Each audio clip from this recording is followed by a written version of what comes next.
Good afternoon, everyone.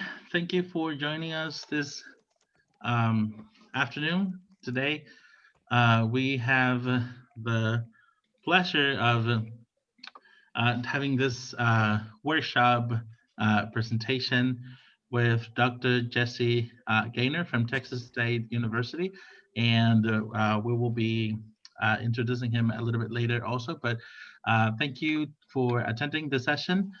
Um, well, the name of the session, as you all know, is Storytelling and Story Acting for Revision and Writing. And if you had a chance to be in our first session, it was also a great session that was on storytelling. This is sort of like a follow up, but if you didn't attend the first session, you are totally fine. It's like don't need to have seen the first movie to actually understand the second movie. So this is a great topic, and we're really happy to have this session. Um, and okay, so before we do that, I don't know if all of you are familiar with Education USA. So I do want to give you a short description of who we are and what we do. Um, so if you please could do click on the next one, please, Dr. Jesse. Thank you. So Education USA, we are a program from the Department of State, the United States Department of State. Which in Mexico, it's something similar to la Secretaría de Relaciones, um, la Secretaría de, wow, I forgot the name, but the one who does exteriores. So, and what we do is like we provide services for everyone who is interested in studying in the United States at the university level. So if you're interested in studying in the United States and in a higher education institution, we are your official source of information. So we in Mexico we have 26 advising centers, and we have many more than 400 in the rest of the world. I know there's some people that sign up from Nicaragua and Honduras, so there's an advising center also where you are. If you have questions on who your advisor is, we can easily connect you with that. We are friends with many of the advisors from the rest of Latin America. And so we provide information that is unbiased, is accurate, comprehensive, and most of our services are for free. This is a public service. So we provide you this information for free. Some of the things that we do, which we're going to see in the next slide, please, it's that we work and well, these are the centers that we have in the country. In Mexico, you can locate the one that is nearest to you, and like I said, you can easily ask and send us an email and say, where is my closest advising center, and we can direct you to that, because I know that we have people connecting from all over the country. So thank you uh, for being here. And then in the next slide, please, we will see that the services that we provide, we do in before COVID-19, we did in-center programs. We had one-on-one sessions. We have public information sessions. We actually all of our advising centers have a library that you can come and use with materials to study for your TOEFL exams, for your GRE, for your SATs, for your ACT, how to write a essays, how to look for universities, all the different topics that have to do with your admission to the United States higher education level. Um, but now, most of our services, well, all of our services are virtual. All those one-on-one sessions and all that we do now is virtual. So we do webinars like this, fairs, virtual fairs and workshops, and everything that we do is virtual. So we do not have services in person right now, but all of those we offer the same, but in virtual um, mode. Well, I think that is it for me. And if you have questions about studying the United States, at the end of the presentation, I am going to be giving a short presentation on how can you study, because Dr. Jesse is going to talk about something really cool that they do in the graduate program in Texas State University. So if studying in the United States at a graduate program like the one that Dr. Gaynor is going to be telling us about, then I can give you some advice on how to do that. So thank you so much, Dr. Gaynor, for being here with us. The floor is yours. And again, um, inspire us again like you did last time. Okay, thanks. That's a nice introduction. It's really an honor to be here. And so thank you, Education USA. Thank you, Juan Manuel, for inviting me. I had a really good experience last time, and I'm happy to be here and talking about this work and also about the graduate program that we have at Texas State University where I work. I'm real curious because when you did the opening, you talked about people who are joining this meeting from not just from Mexico, but also from Honduras and Nicaragua. And so I wondered if people didn't mind if you would write in the chat, maybe say your name and where you're zooming from, the city or town and the country. I've never been to Honduras, but I have lived in Nicaragua. I lived in Managua a few years back. And then I lived, of course, in Mexico for a while, in the state of Morelos. So I'm always curious where people are zooming from. But who am I? My name is Jesse Gaynor. I'm an associate professor and the coordinator for the Reading Master's Program, Reading Education Master's Program at Texas State University, which is located in San Marcos, Texas. I'll tell you a little bit about that after the presentation.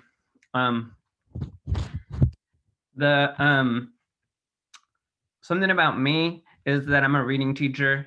I enjoy teaching children how to make their own books with their own stories, in their own words, and using their own art. So there's a picture of me making a book with a 5-year-old. I still work in the elementary schools with my undergraduate students as I'm teaching them how to be teachers, and making books is a big part of that.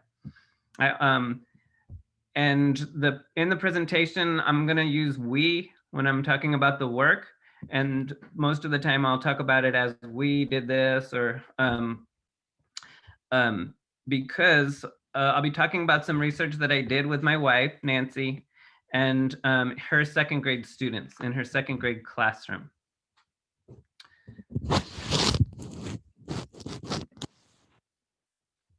So stories.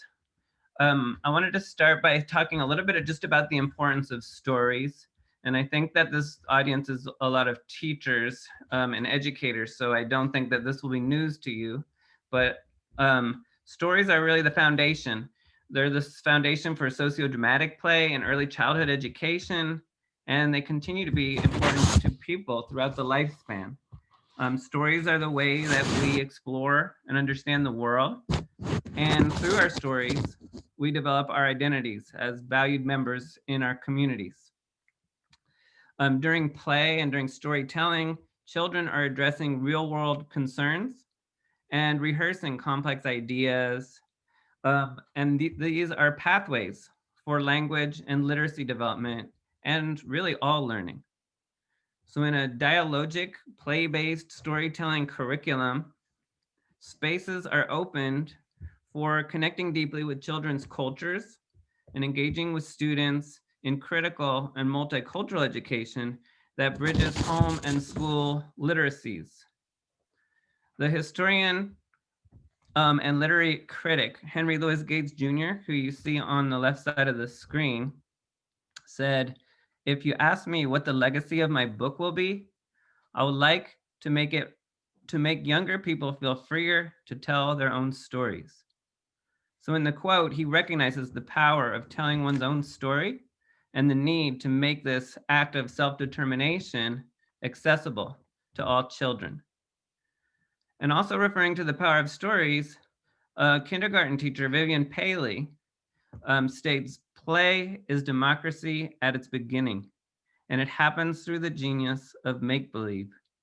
And yet, when we speak about the benefits of early childhood education, we rarely make mention of its superheroes and princesses.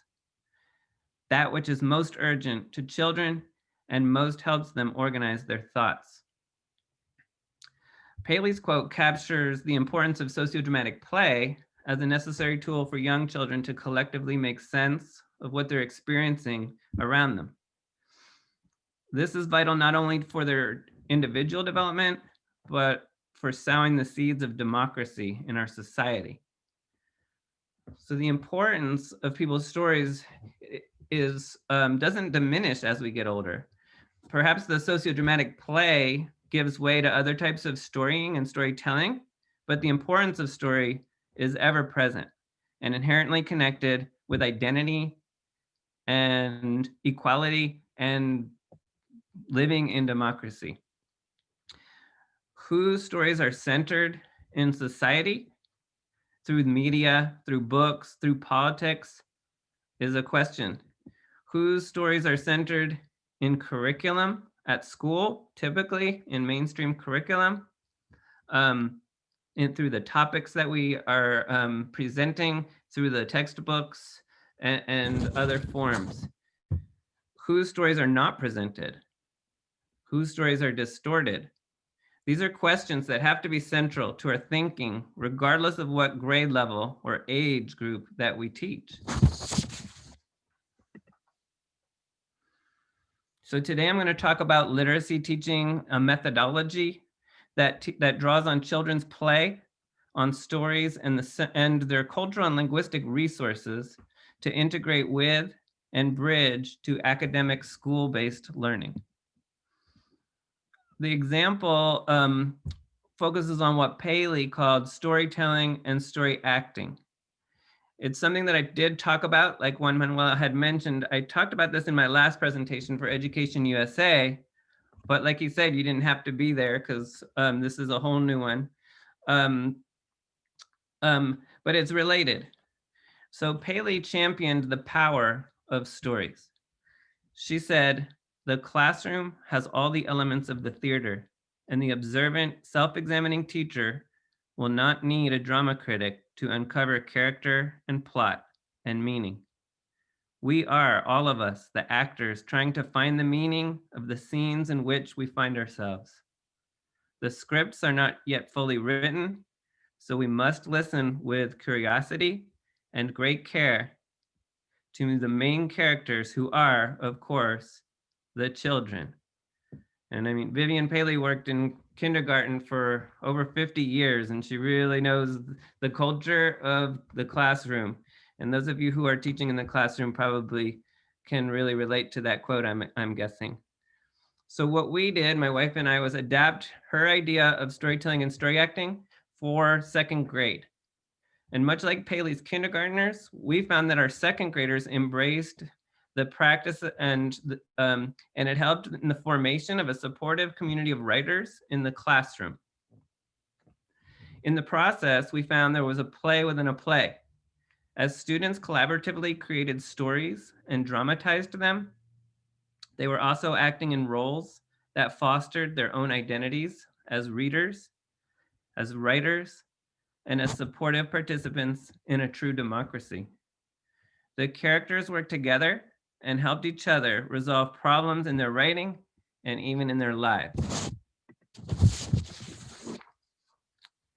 We like to think of this as related to what Ann Haas Dyson, who does a lot of education research in mostly in elementary classrooms, what she's called the permeable curriculum. And I hope that through documenting the process of revision writing in writing through drama-based conferencing, that you're going to see rich official practices that kids picked up, like social, emotional growth, writing, telling stories, creating characters, all of these which are important for literacy development, and see the space for children to use their unofficial practices to enter into the official practices. So they got to use pop culture, knowledge about movies and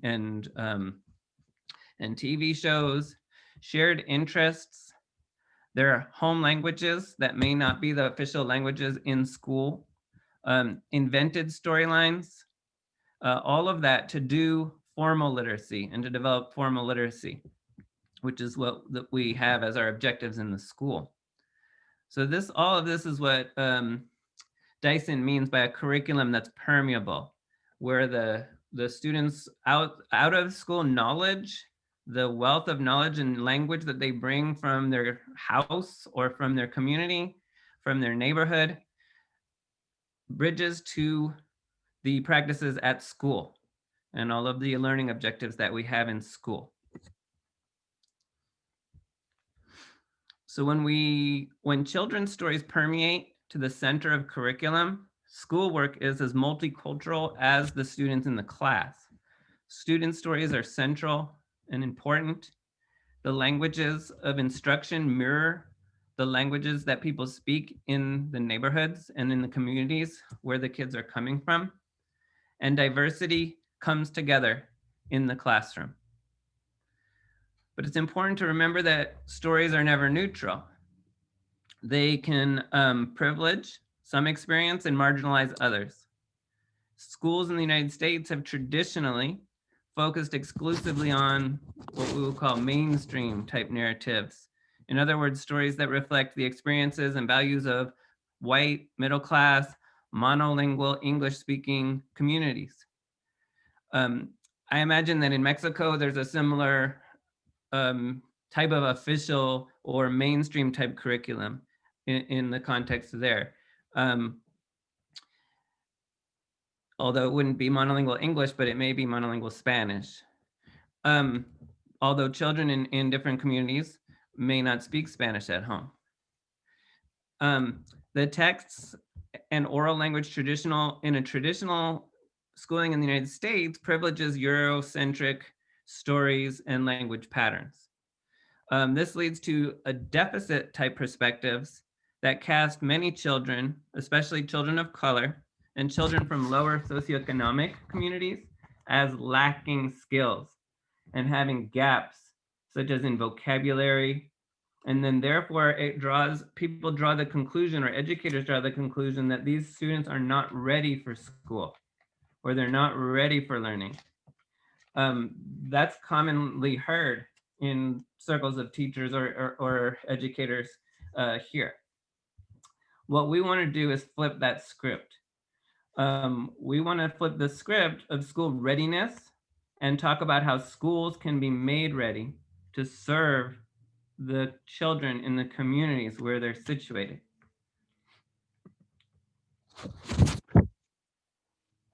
So while opening space for student stories can be about critical and multicultural education, we need to have a little bit of caution, because we don't want to romanticize children's play and the stories that they tell. Just like us, the children live in this world. They're watching the same TV shows and the same movies that we're watching. They're taken up by the same dominant discourses in our society. So play and storytelling can bring these issues to the forefront of our curriculum, and educators can mediate them, helping children develop critical lenses to interrogate and push back against unjust or dominant narratives and create new, more hopeful ones.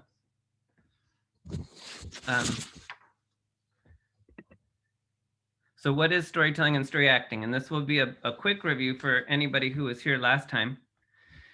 Vivian Paley pioneered the story-centered kindergarten curriculum that featured children's storytelling and group dramatizations, or group acting of the stories. Paley saw important stories unfolding when children engaged in their sociodramatic play. Sociodramatic play, by the way, for anybody who's not in early childhood, is what we call pretend, like when kids pretend. Her storytelling curriculum tapped that power of pretend play. She called it fantasy play's alter ego, or play put into narrative form. The storytelling curriculum is based on two connected activities. First, the child dictates a story to the teacher, who writes it down. Next, the story is acted out by the student author and members of her class. So Vivian Paley viewed this as a means for learning about students' interests and concerns and incorporating them in as a central text for her classroom, where children and the teacher could explore those things in the world, including ideas that they find meaningful. Many teachers and researchers have adapted and examined the potential for storytelling and story acting in classrooms. One great example is the book, The Classrooms All Children Need by Patricia Cooper. And you can see the cover of that book on the right-hand side of the screen. And she took Paley's work and she theorized it. So she connected it to constructivist theory and other educational theories. Vivian Paley didn't bother doing that. She was definitely influenced by a lot of educational theories, but she also she wrote many books like the one you see on the left, The Girl with the Brown Crayon. But she just told the story of what was happening in her classroom without citing Vygotsky or Paulo Freire or the many other people that she certainly read, Bruner. Some of the biggest benefits attributed to storytelling and story acting fall under social and emotional learning, and also, of course, literacy learning. If you were here last time, you might remember this table that I made. It outlines just some of the ways that storytelling and story acting supports literacy development. The research, which has mostly been done with younger children, has proven multiple benefits for students who engage in this practice at school, such as narrative skill development and understanding, print awareness, phonemic awareness, alphabetic recognition and writing, agency or volition, oral language skill development, multimodal storytelling skills, meaning not just with words, but with movements even, and facial expressions and drawings, so different modes, vocabulary development, story structures, story language, abstract and symbolic thinking, and reading comprehension are just a few. So this is an example of a story that was dictated by a 5-year-old. And I'll read it to you. This is one that a dictation that I took when I was teaching, and a 5-year-old dictated this story to me, and then we acted it out. She said, había una vez un alligator, y luego yo fui a la casa del alligator, y luego agarré todos sus juguetes. Luego lo mordí, y el alligator mató a lion. And then I went back to my house and played with the alligator's toys. The end. So I literally just wrote exactly what the child said to me. I made sure by reading it back to her, and she said, yep, that's right. And then we took it to the storytelling and acted it out with friends, with other students that wanted to act in the story with her. I share this story just to point out with something that's probably pretty obvious that you noticed, is that she's meshing two languages. She's using both English and Spanish.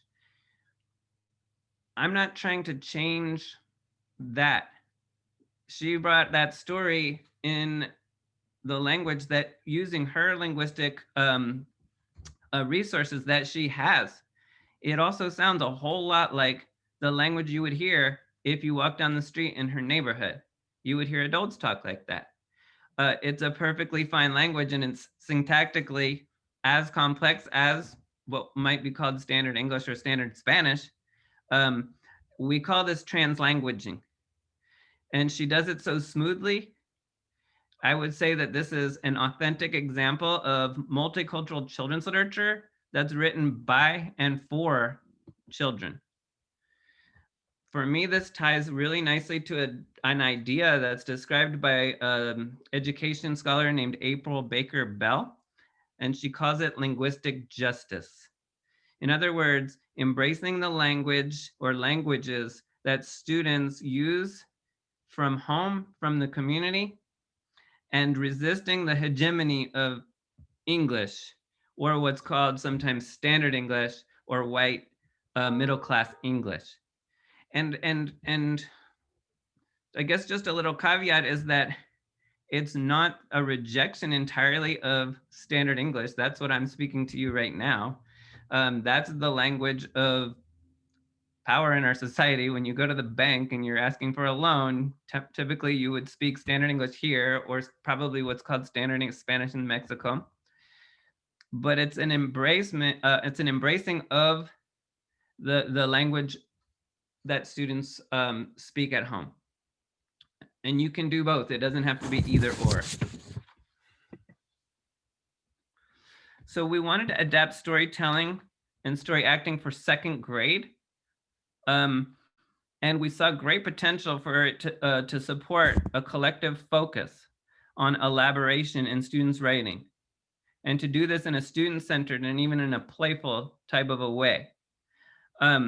One thing that we've noticed, and you may have a similar issue with the kids who in second grade are typically around 6, turns 7,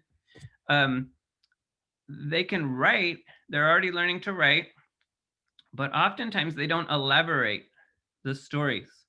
Oftentimes the stories are lacking in details. And so that's something that we really wanted to work on.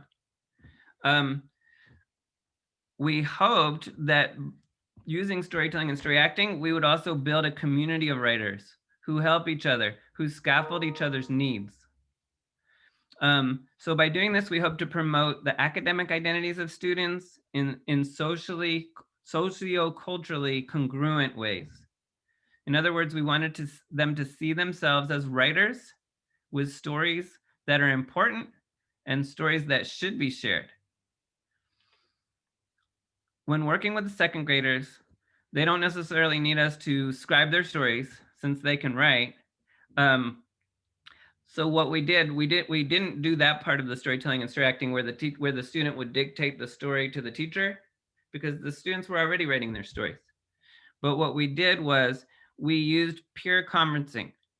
And if you're familiar with Writers Workshop as an approach to teaching writing, and reading and writing workshops is a time where students have quite a bit of autonomy to write their own texts, but also you bring students together, sometimes one-on-one with the teacher and sometimes in small groups, to conference, just like real writers would do.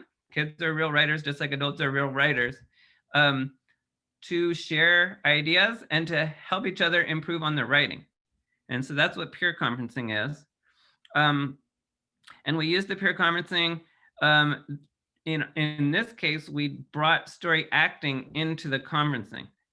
And we did that to help develop details about characters and plot, and to help develop dialogue in the writing.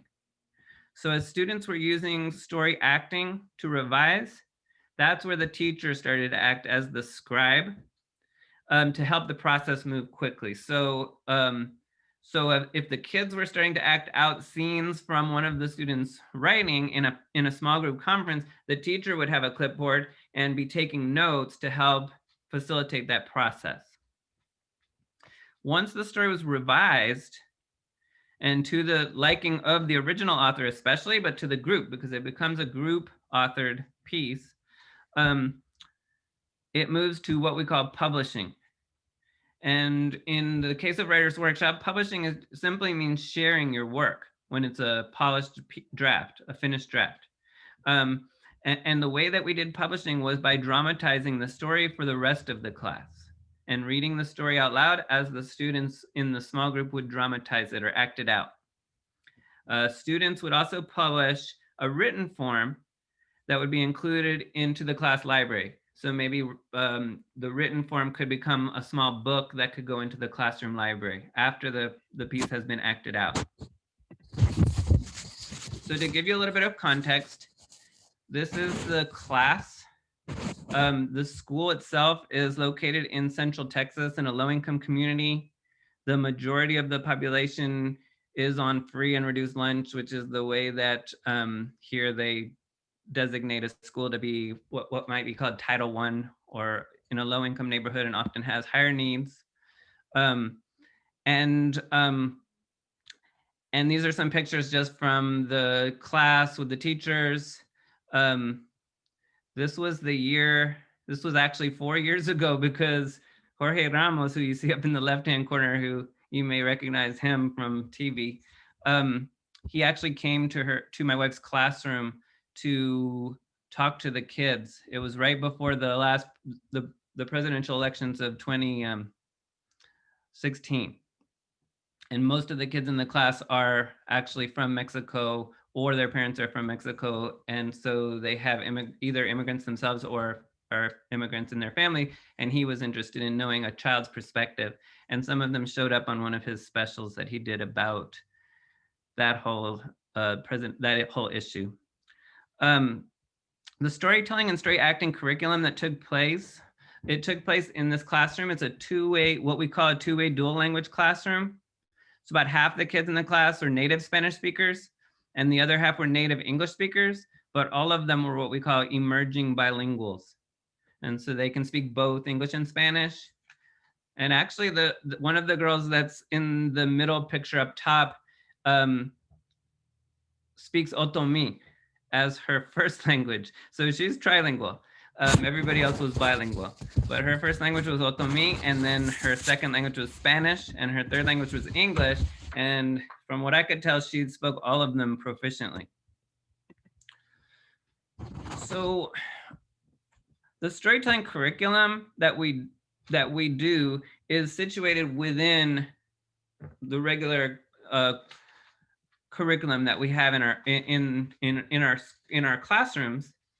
And in the case of my wife's class, situated within year-long units of study, using children's literature and creating units of study where the students would study about culturally responsive types of themes, and including ideas around family, community, identity, indigenous cultures and languages, fairness, change, immigration. Throughout the units, the students chose books, such as the ones on this slide, and many more as mentor texts in their own writing. So in reading writing workshop, it's very common to talk about something that we call mentor texts. And since I don't know you, and I'm not sure how familiar you are with these types of terminology, I'm going to tell you that mentor text is just a term that refers to published books like the ones that you see on the screen. They can be written, they can be illustrated with art, and the students read them, and they read them for multiple reasons, but one of them is with the eye of a writer. So looking at the authors and the illustrators' craft that they have used to communicate meaning in powerful ways.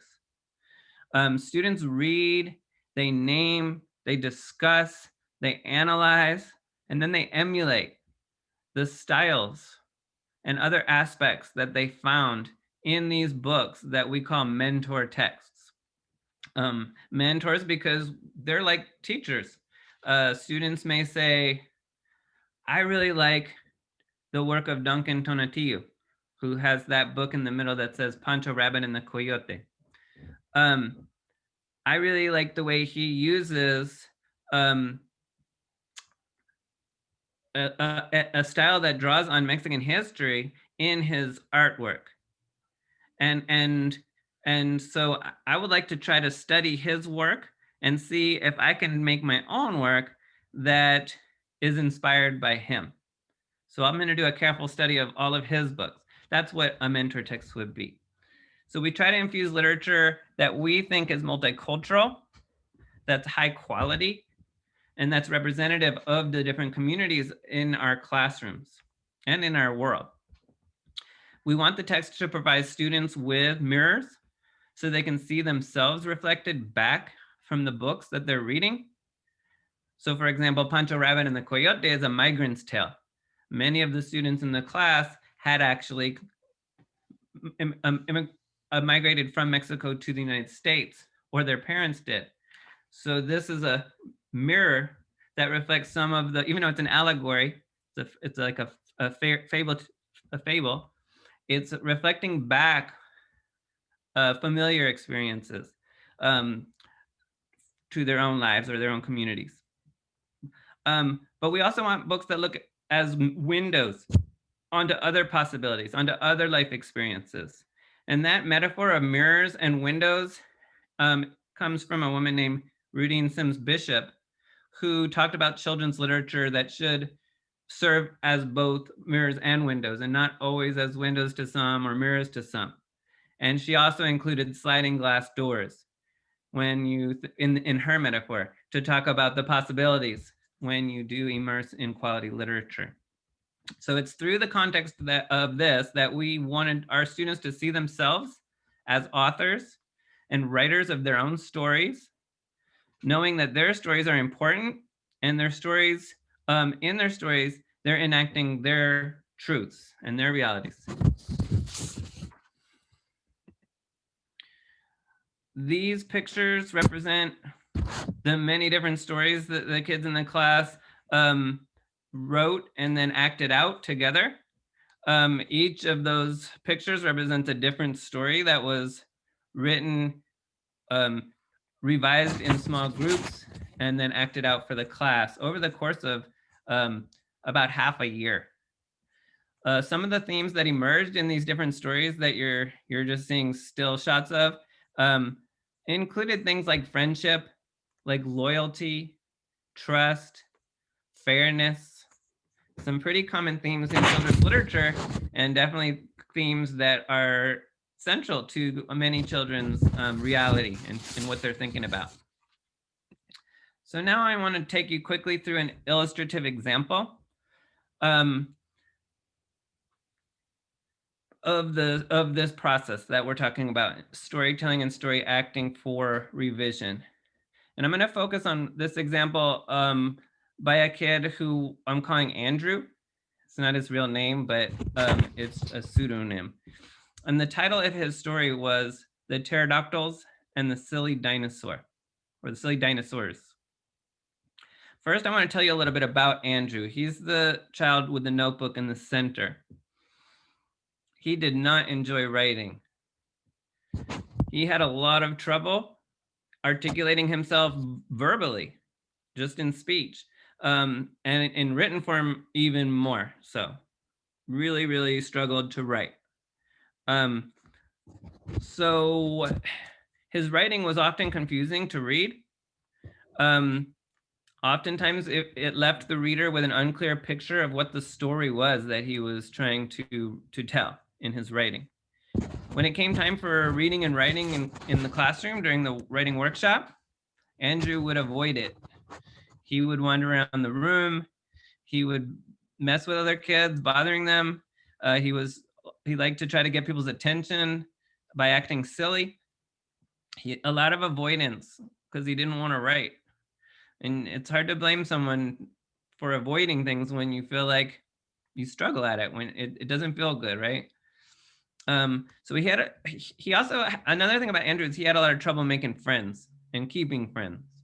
On a daily basis, he was slightly immature compared to other kids in the class, and he often got into arguments with the other kids in the class. There was always a lot of tears, mostly his, but also other kids. It usually had to do with a misunderstanding.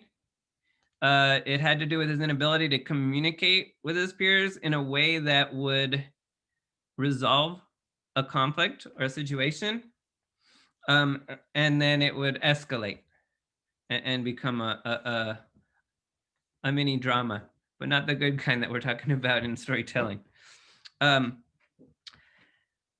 As I talk through his story, and we're gonna watch some video of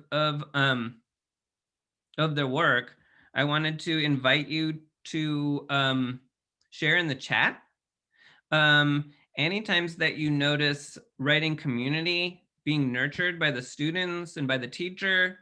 And you can record anything, wonderings or observations, reflections about the connections you're making in terms of writing community, but also maybe even in terms of your own practice, in your own work. I'm going to try to monitor that as I go. Yeah, just to add a little bit to that, I think participants can only send comments to me, Education USA, Juanma, or to Anna. Okay. I think.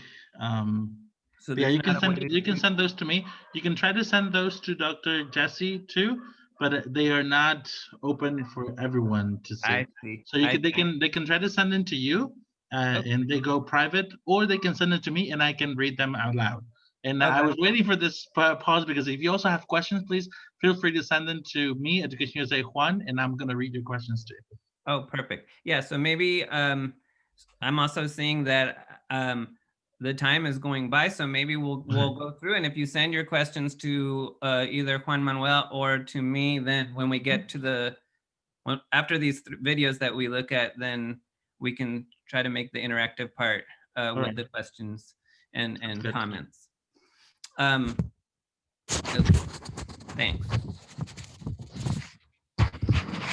So this is Andrew's original story. It looked like this. In the process, the way this went, we had students, remember I talked about mentor texts.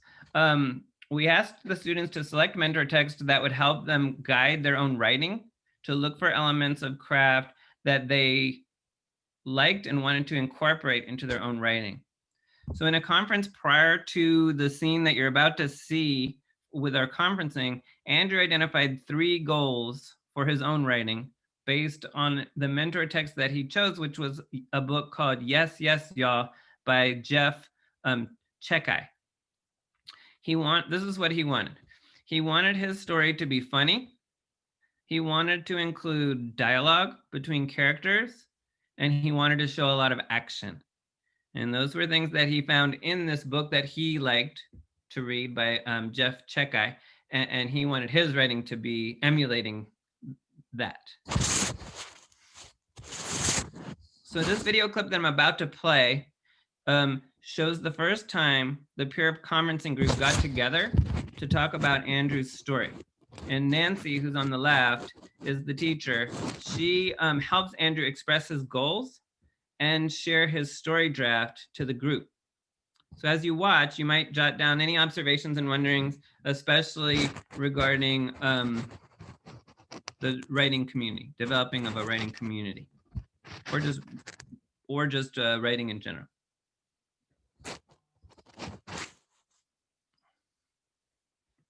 Silly little dinosaurs lived in a village. There were 50 dinosaurs, and pterodactyls came and knocked on the door. Instead, they hurted their noses. Do you guys have a question for Alexander about what's happening in the story? You pick. We can ask. Everybody can ask their question. You can pick. Why do the pterodactyls think the dinosaurs are their enemies? Because they knocked on the door, but nobody answered because they wanted to have fun also. Okay. I'm Laura. How did they hurt their nose? Did they knock with their nose? That hurt. Okay. Ariana wanted to ask you a question too. Where do the dinosaurs live? Like, do they live in houses? No, they just live in a big castle. Okay, so in this clip, well, one of my favorite parts of the clip is when the child walks right into the middle of the video, because that's just real life in the classroom, right? He needed the teacher's attention and he just couldn't wait. So he just walked right into the middle of the conferencing group. But more importantly, Andrew read his story. It was an underdeveloped written draft that left his peers with many questions. And as the peers seek clarification about the plot, about the characters, about the setting, it becomes apparent that Andrew has much more complicated story in his head than what actually made it to the paper, right? He has this whole developed story in his head. That's not what you saw in the last slide in the paper or what he read to them. So they were asking authentic questions because they really wanted to know about the different things of where the dinosaurs lived, about why their noses hurt, and he was able to answer them. It just wasn't in the writing. Silly little dinosaurs. In the next clip that I'm about to start here, hold on. There. That you're about to see, the students are going to act out a scene to make it come alive. and to help flesh out ideas, to infuse details and elaborate the story. So here's where the revision part really comes in. First, it was the questions. And now what do we do with those types of questions? We have to fill in those gaps with words. And the acting is going to help with that. And it was during the acting of the scenes when the group created the dialogue, they explored descriptive vocabulary, and they discussed ideas about story elements. So really getting back to those goals that Andrew had as a writer, they're embodying them and enacting them here that you'll see in this video clip. So you're the director. So is this story gonna start like? How are we gonna? First, you're coming out of your tree house right now. So okay. You're using your wings instead now. Show us how pterodactyls use their wings. What does that sound like to you? The wind. Sounds like wind?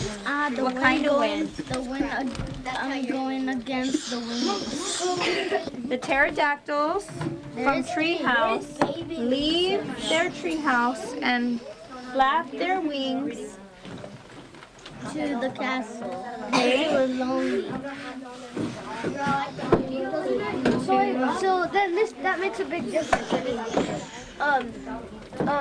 You should really add that to the story because if they don't know if they're lonely or if they're not lonely, so you should really add that to the story. No, there's only landing. Show us how you would land. Oh, look at how their wings. How can we describe their wings doing that? they're beautiful and flapping. Flapping. I like that word, flapping. Any other words to describe wings moving?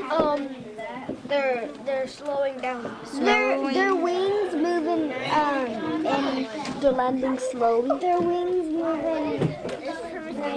Landing slowly. Okay. The wings land in a slow motion. In slow motion? Oh, they're like in slow motion. Can you show us what that would look like? Okay, so that was a little snippet of conferencing and then using line by line going through the story and acting it out to make that elaboration actually happen. It's coming to life, and then the discussion happens too simultaneously. So they're doing it, but then they're talking about it. And then notice the teacher's language as she prompts Andrew, the original author, and the other students to fill in with words, what they're doing with their bodies. So the resolution, so in Andrew's original story, and it all kind of goes so fast, but in the original story, there was these pterodactyls that knocked on the door, they hurt their noses, and they got angry, and they went home. So the resolution in that first draft was that they remained lonely. They had no friends. They didn't have friends. Andrew expressed that he wanted a different ending through this acting process and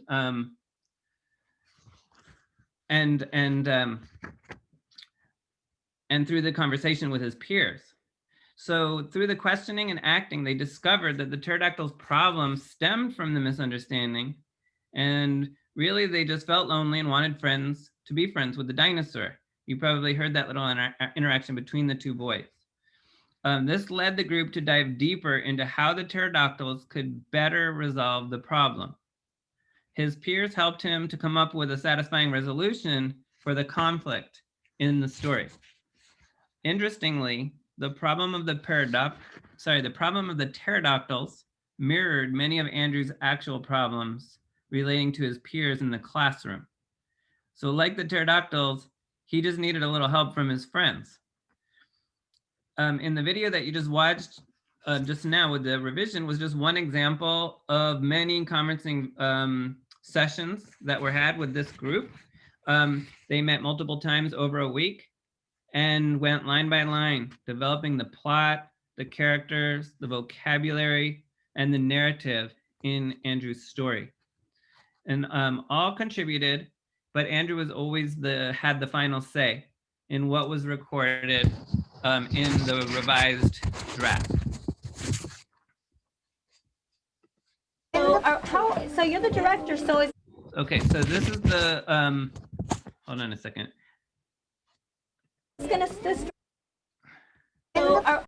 There. What you'll see in this last video clip are scenes from the publishing. So the publication of the group story. So this is their final polished draft. The Pterodactyls and the Silly Dinosaurs. There were three very lonely pterodactyls who lived in a treehouse. The pterodactyls left their treehouse for the silly dinosaur castle. They used their wings and flapped with the wind. When they got close, their wings flapped in slow motion as they landed on the bridge in front of the castle. The pterodactyls took a giant tree and smashed it through the castle window. What are you doing to our house? You're wrecking it. The T-Rex went and made a scary clown to scare away the pterodactyls. When the T-Rex roared, Quack, quack. I'm gonna knock some sense into you. Oh, you guys. said the dinosaurs in angry voices when they saw that it was the pterodactyls that had smashed the tree into their window. I'm sorry. Said one pterodactyl. I'm sorry. Said another pterodactyl. Me too. Said the last pterodactyl. It's okay. Do you want to come in and party with us? Said the T-Rex. They all went inside and did the Diny twist. From that day on, the dinosaurs and the pterodactyls were friends. So after the performance, this was an abbreviated version of the story, of course, but after their performance, the author and the actors and co-authors held a question and answer session with the rest of the class. So the other students in the class could ask them all kinds of questions about the story itself and about their process in their writing. And this became a routine. Each week, different kids rotated through with works that they were working on and would ultimately publish in a similar fashion, which was that slide that you saw earlier with the multiple different pictures that had different stories. So Lucy Calkins, who writes about writing, says publishing is the best form for pre-writing because the enthusiasm of the actors and the positive reactions of audience will lead to excitement around story acting and writing and generate more stories among students in the class. And we certainly saw that in Nancy's classroom.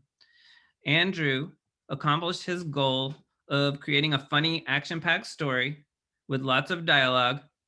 And he also became known as the go-to guy on when other students wanted help with infusing humor into their stories. So he became a mentor of sorts. People found his story funny.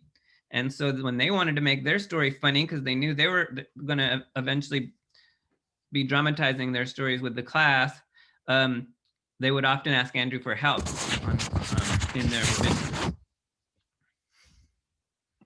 There were three. There. So if you remember, on the left is his original version, and on the right, you can see the typed up final copy of the story. We see really interesting parallels between Andrew's written story about the dinosaurs and the story of the students developing social and academic identities. Talking and dramatizing scenes from the story allowed peers to give suggestions on how to develop the plot, to resolve conflict, to unlock the humor that Andrew was trying to express.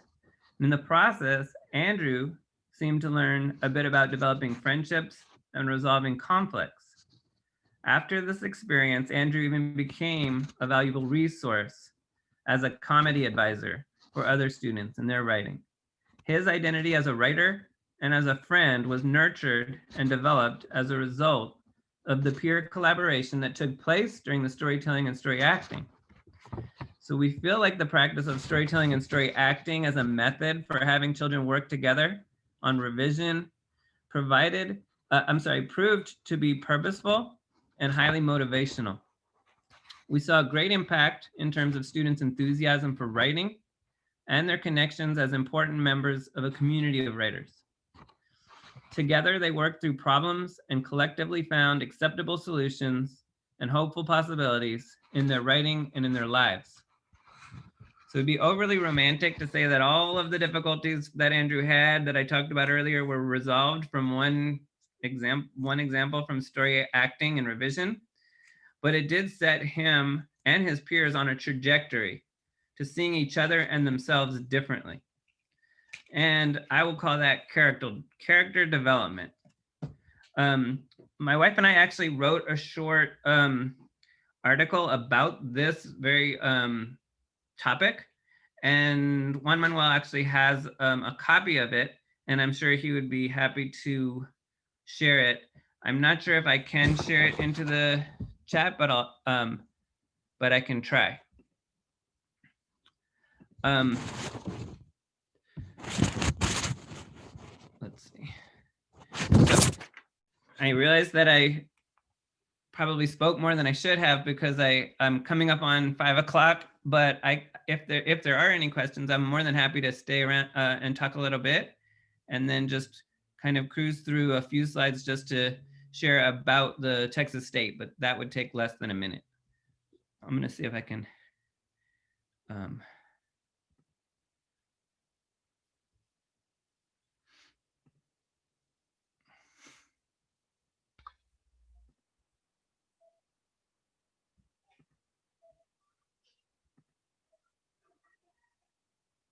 Okay, there. So now,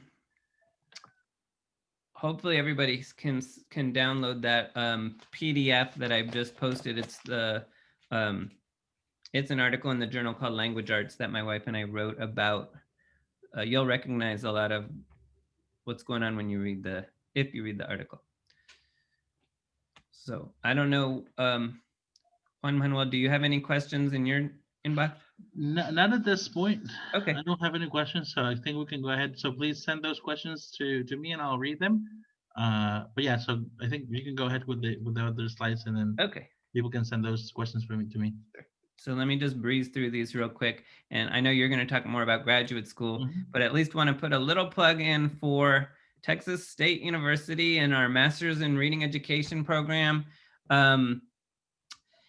It has a focus from early childhood through 12th grade or through high school. Very much aligned with a lot of what you saw me talking about. You could have experiences doing that kind of work in classrooms, but also learning about many different facets of literacy education, the theory behind language acquisition and literacy learning, and how that ties to the practice of teaching students to read and write from very young ages through adulthood. There's many different career opportunities that people gain from getting a master's in reading education at Texas State University. One that's some people are interested in doing doctoral level work, and this is a way to prepare for your doctoral programs, but also to be a curriculum developer or literacy leader in a school district or on a campus, and to be a reading specialist. Texas State, I said, was located in San Marcos. We're right in between San Antonio and Austin. So Central Texas.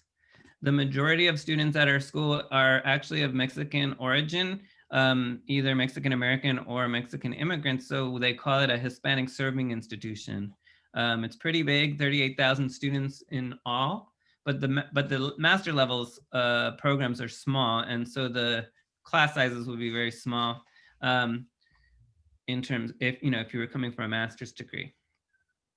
For more information about applying, there's a website. You can really just go to Texas State University's website and go to and search reading education, and it'll take you to the site that will give information about the program, how to apply, as well as about financial aid and scholarships, which is always an important thing to look at. I do see one question from Sandra Morales, and it says, is it possible to mix 3 languages that kids speak in the stories, like the one girl who spoke Otomi? And I would say, sure, why not? It would be if the student did that, would be the way I would handle that, because truthfully, we don't encourage students to speak 2 languages in one story unless that's something that they're doing intentionally that they want to do. And if they have 3 languages and they want to use that in their story, then I would say more power to them. That would be really interesting and make for a great story. So, so I would say, sure, why not? One thing that I thought was really neat about the girl who spoke Otomi, and the reason I brought it up in that particular picture was because she was standing next to an author named Duncan Tonatiu, who I had mentioned, who came to Central Texas to visit, and she got to meet him. We took the whole class to meet him, and he's the one that wrote Pancho Rabbit and the Coyote. Well, he just talked to her for a minute, and then he said a few words in Otomi. He doesn't actually speak fluently Otomi, but he says he knows a little bit. And she just lit up. It was so exciting to know that this famous author that she had been studying in school actually spoke her language. And so after that, she had so much pride that, everybody loved Duncan Tonatiu, and he speaks some Otomi. So by the time when they got back to school, she had already figured out that she would have her mom come and do some lessons to teach the whole class some Otomi. And when her mom came and actually got on her cell phone and called her dad, so the girl's grandfather, and he also helped teach some of the Otomi to the rest of the class. And so that was a really special thing that came from that interaction that happened. So, and I think it really illustrates nicely how language is so tied to identity. And so shutting out kids' languages, if they're not the official languages of school, is really shutting out them from school. And we don't want to do that. We want to open the door to welcome students into school. So yeah, I believe this is my last slide. Let's see. Yeah.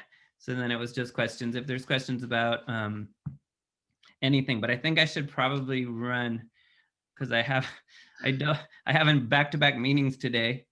So I tell you what, there was one more thing I wanted to do. That's my email. And I want to invite anybody to email me anytime if you have more questions about the topic, if you have questions about Texas State University, or you just want to tell me about what you're doing in your class, I will love to hear it. So that's my email, and I will definitely love to hear from everybody or anybody. Thank you so much, Dr. Gaynor. I really appreciate it, and thank you so much. I know you have to run. We are going to stay for a couple more minutes for questions and also for anything that you want to know about graduate school and how to study in a school like Texas State. But thank you so much for your time today. We understand that you have to run. Yeah. Thank you. Well, thanks for having me. I really appreciate it, and I'm very sorry that I had to just run out so fast. No problem. We understand. All right, y'all take care. Thank you. And thank you. And for the rest, before you go, hopefully that you were very interested in studying in the United States, and with what Dr. Gaynor has talked to us about a program like this in Texas State. I had the opportunity to visit. Actually, Texas State is a beautiful campus and a beautiful place. They have a very beautiful river and also programs like this. So if you're thinking that studying in the United States is something that is of interest to you, I know there are certain questions that you may have. For me, when I was planning to study in the United States, my master's degree, I had two basic questions. One is, what are the requirements, right? Well, I think those are some of the questions that we have. What are the requirements if I want to study a master's in literacy, like the one that Dr. Gaynor was saying? And then the other one, very important, is how much it costs. I think those are the two questions. There's many things that you need, many things more that you need to know. But as the first approach, I think many of us, those are the things that we tend to think. And I want to take a few minutes, and please send me your questions if you are thinking. If you have questions about the process, I do want to take about 10 to 15 minutes to tell you about where you can start or how you can start this process if studying in the United States is part of something that you want to do. Like I said, those are the two things. So before we really get into that, there's one step that we think that you should consider before. And the first step is before thinking about how much the university cost and before thinking about the requirements, the first thing that you need to do is that you need to think about what are the options that you have. What is your next step? Um, where do you want to study and what do you want to study? So you want to do a research of your options in terms of uh, what do you want to study? For example, you need to know the universities. What university, what program do you want to do? Some people already have universities in mind. If you don't have a university in mind or universities in plural in mind, we really advise you and suggest you that you get in contact with me or with the closest Education USA advisor into your region so you can start making a list of universities and programs. We tell students, advisees like you, that you need to start by looking at what is the best fit. What is going to be the university that is looking for a student like you? And what is the university that makes this perfect match? For what you're looking for. So maybe, for example, you're looking to a master's because you want to do a program like this, but maybe you want a program in education, but not specifically in literacy, but maybe your plans in the future are more about that you want to teach Spanish to foreigners. Or maybe what you think is you want to teach English as a second language in here, right, in Mexico, or it depends on your plans. What are your professional plans? What do you want to study? And according to that, then you're going to choose the best program for you. So what we tell you, a place that you can start is you can start in this couple of websites. Um, you can start in Peterson's and you can start in gradschool.com, and these are going to be places where you can log in and you can actually put the name of the program that you want to study. For example, masters in teaching literacy, for example, and of course the program from Texas State is going to show up, and many other. So this is the first step that we tell you that you should before you think about how much it costs and before you think about the requirements. You need to start thinking of what do you want to do, what is your plan, what um where do you see yourself, so you can find institutions that are the best fit for you.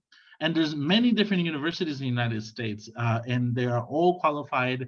A lot of universities need to be accredited in order to serve international students, like and there's a big quality, more than 407 institutions in the United States that can serve the plans that you have and what you want to study. Now, that's the first thing. Now, the second step that we talk about is that we tell that the second thing that you need to think about is, now, how are you planning to study in the United States in terms of the money, thinking about financing. And this is where a very important question is going to come up and say, are there any scholarships, right? That is an important question that we get. Of course, we all want to know how much it costs, and are there any becas? How do I get the becas? And one thing is, we as Education USA, we are not a source of funding, because sometimes they think that we are becas. They think about Education USA and they say, oh yeah, they give becas. We actually don't provide any scholarships for studying in the United States, but we can help you prepare and have a strong profile for you to get those. Like, we can help you to become a better um, applicant, a stronger applicant. And this is and so you can find those financial opportunities. So some of the sources that and the way that we can think about this is how you can prepare to make yourself more eligible for funding. And the things that universities are looking is that basically, in general, I'm going to say this in general, is that they're looking for students that have a strong profile, academic performance, right? High academic performance. there's evidence that you are going to finish your program, that you're not just going to start, especially if you're planning. Right now we're talking about master's degrees and PhD students, since you are already teachers. Evidence that you are going to finish your programs, and a strong professional path, that you know what you want to achieve, and you know what you want to do. So whatever that you apply, whatever thing that you apply to, for example, if you apply for, I'm sure that you guys are familiar with CONACYT, you guys are probably familiar with Las Becas Fulbright Garcia Robles, and all other source of funding. They want to know if you have a clear path. If you want funding, if you want someone, an institution, a government, or whoever to invest money in you through una beca, then you need to show that you are those things. You are academically qualified, that you have a clear career path. You know what you want to do. You know, if you're going to do research, you know what your research is going to be, and that there you are promising in terms of you're going to successfully finish the program. Right? There are some trends that you want to know about, for money that is available in whatever the source that the money comes from. There's money available, but the higher the program that you want to study, the more opportunities that you're going to have to receive funding. So PhD students have more possibilities to get funding. Master's degrees have a little less, and then undergraduate programs that have less money available for funding. So the higher the level, the more possibilities you have to receive funding. And also it also depends on the field that you want to study. Traditionally, areas like science, technology, engineering are going to have more funding than the social sciences or the humanities. So there's some things that you also want to have in mind when you think about funding. Yeah. And then really quickly, I do want to say that there are certain sources of money where you can find these resources. The universities are going to have money available for you, but these are highly competitive. These can come from the universities in the way of assistantships, or tuition waivers, or fellowships, or different things. But all of these basically um, are going to be, like I said before, they're going to be looking at the profile that I told you earlier, that that they're looking for highly qualified students, a good academic performance, and clear career path. For Mexican students, hold on, because I saw that there was a question, but I kind of lost. Oh, here it is.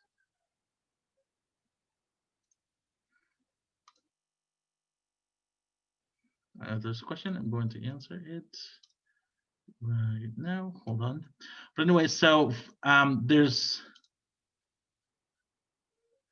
are there postdoctoral opportunities? Yes, there's postdoctoral opportunities in the different universities. We can help you also finding those too. Thank you for that question.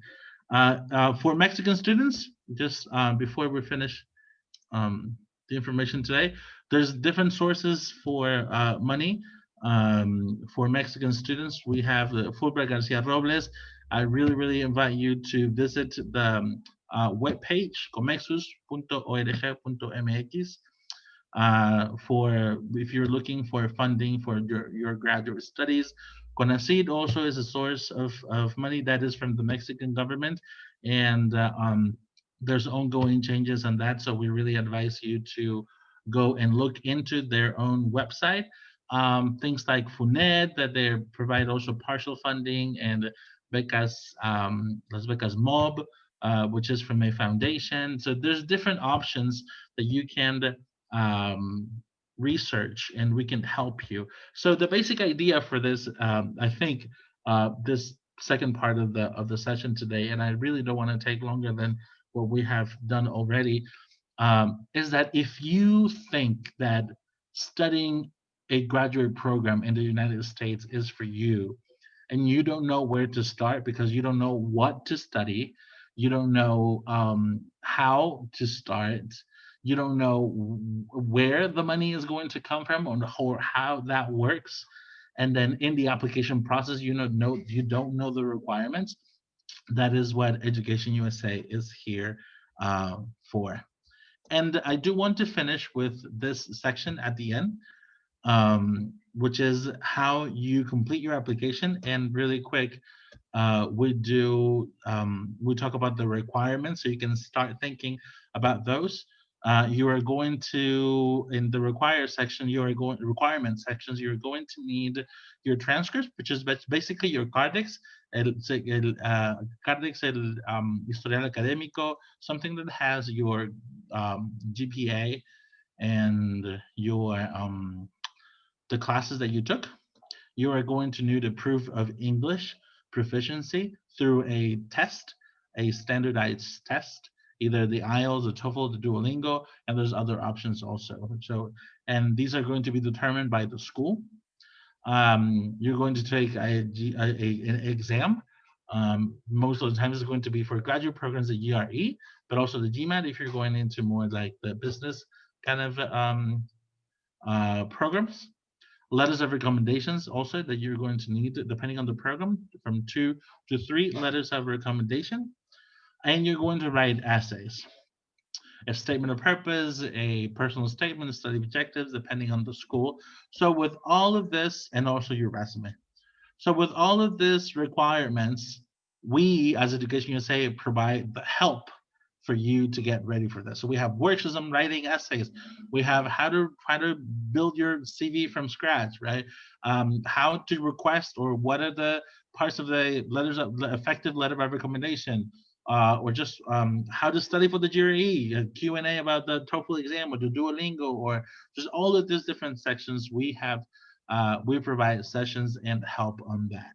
So, and then the other part is applying for your visa, and then that is not going to be relevant right now. And I'm going to leave you with this. This is a process that takes time. And sometimes students come to me and say, hey, so this is, for example, right now, we're in December, and I want to study in the United States, and I want to start in January next year, so in 4 weeks. And well, we have to be honest and say, well, I don't think that's going to happen if you want to study in a graduate program, because this takes a long time to prepare, to have a strong application, and because I think you're looking for scholarships, and that takes time to prepare. So this is like a tentative calendar that we have set. So if you start your preparation in January in next year, so that in basically 3 or 4 weeks, then we have a calendar that you are going to have all next year to prepare a strong application, with the eyes set on starting your program in August in 2022. That's the ideal. Of course, you could make it in a shorter amount of time, but we think that you need at least a year or a year and a half to prepare a strong application, so you could get not only acceptance, but acceptance letters with a good offer for financial help for scholarships. So we are here to help you in whatever your dreams are. Hopefully, part of your dreams are to continue your education, and the United States could be a place for you for studying. So we really tell you that you can request an appointment with me, your advisor, and if you are not in the area that I serve, I can easily connect you also with the other advisors. Yes, so this is my contact information. I don't know if there are any questions, please, before we go. We have 30 more seconds probably. If you have any questions, please put them in the chat box. But if not, this is my contact information, and you can find us on Facebook, on Twitter, Instagram, Education USA, USA Mexico, and yeah. Thank you so much. I hope that you enjoyed this session with Dr. Gaynor just as much as I did, and learned a lot, and that helps you also in your practice as teachers or researchers, wherever you serve. Thank you so much for the opportunity to also listen to our information today, and have a great evening. Thank you so much to everyone.